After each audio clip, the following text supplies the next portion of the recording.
Okay, what's up guys, Pleasure Ranking DX here, and welcome to this week's Road to Ranked Deck Profile. Now guys, as you guys know, as I said in last week's episodes, every Monday I release the deck profile of the deck I will be using in Road to Ranked that week.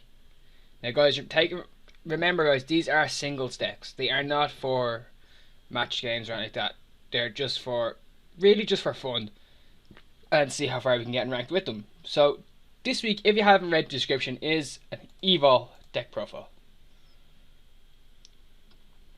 So Evols are one of my favourite decks, and when Dragon Ravine got banned, because I used to be mad into playing Dragunities. When Dragon Ravine got banned, I had been playing with Evols for a while, and then I kind of started messing around even more with them. This card here made Evols so much better. They can do some crazy stuff with this card. So without going too much into it, I'm going to go straight into the deck profile so you guys can see what cards here, if you can't see what they are now anyway. First, we have 3 Sabersaurus. Sabersaurus is there for your Rescue Rebel combos, just so you can get the Sabersaurus out and you have access to anything in your extra deck except for Solda, which you can only get out with your Singularity, but that's fine. You then have your 2 Cerrito. Cerrito's the biggest thing the deck can bring out without comboing, without going off into an XYZ or anything like that. It's if someone through an effect of an Evoltile, it gains 200 extra attack. So 2100 attack is not bad for just a beater, right? Then my favorite things to do is play 3 Diplo. Diplo pops back row. I just like the fact that once Diplo is summoned with an Evoltile effect, pop a back row. If you use, say you use Injasho and you use your Evil Force, bring out 2 Diplos. If your opponent has 2 back row on the field, you're popping both of them. He can't. You're sorted really. But anyway, 3 Diplo, 2 Volcano, cause they summon you out.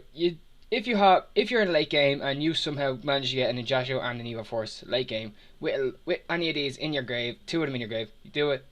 Double XYZ, it's handy. Westlow is there. Then you have triple Injasho. Injasho is a key card in the deck. You need it with Evil Force. It does so many different combos. Then we have double Westlow. Westlow is it's kind of the defensive card. You set it. Not many things can get over 1900 first go. I know with Necros and stuff out now, they can, and it's not great really for that. But once it flips, if you have one Demigrave, summons him, pop him out. Synchro, well, not Synchro, XYZ, it's handy. Rescue Rabbit I already explained. Combos with Sabersaurus allows you to bring out nearly anyone it is.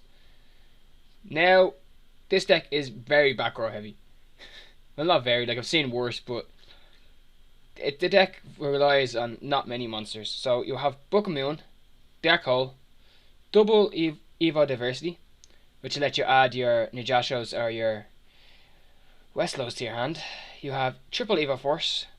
You run a 5 Evo Tiles, you may as well run that at 3. Triple MST, back row, stop the back row really. Regeki, Soul Charge, cause Soul Charge back your dinos, bring out a Logia or bring out a Dalkia, shut down most decks. Trap Hole, you have double Breakthrough Skill. Then you have Compulse. You have double Evo Singularity. This card lets you do so much.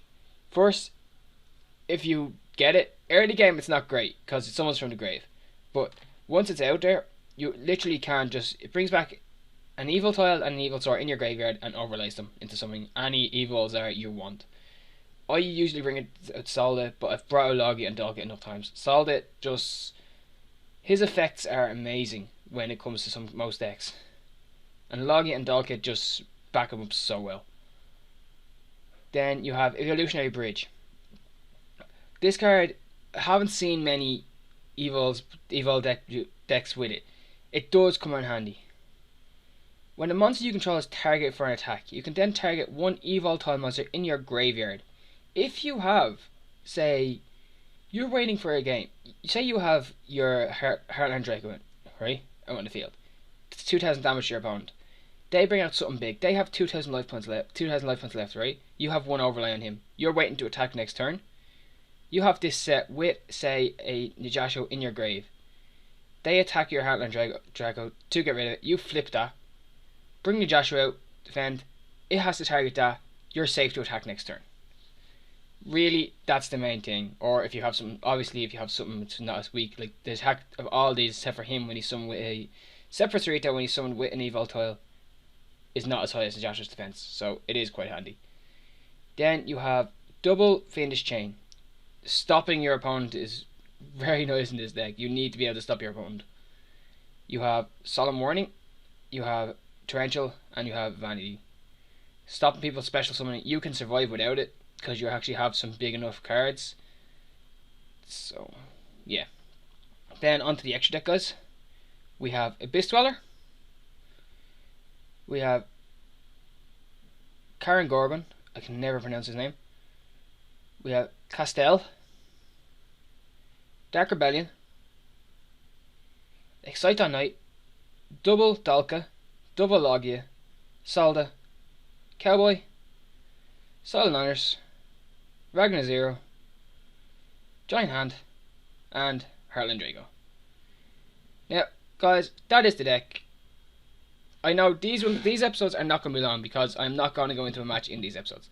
You guys do know that I could go into an hour long in the actual Road to Ranked, so that's that. But let me know what you think of the deck. If there's any change you think I should make, let me know. They obviously won't be in this Road to Ranked, but maybe down the line we'll add this decking again with the changes you suggested. So yeah, I'm Pendragon DX. Thanks for watching, and goodbye.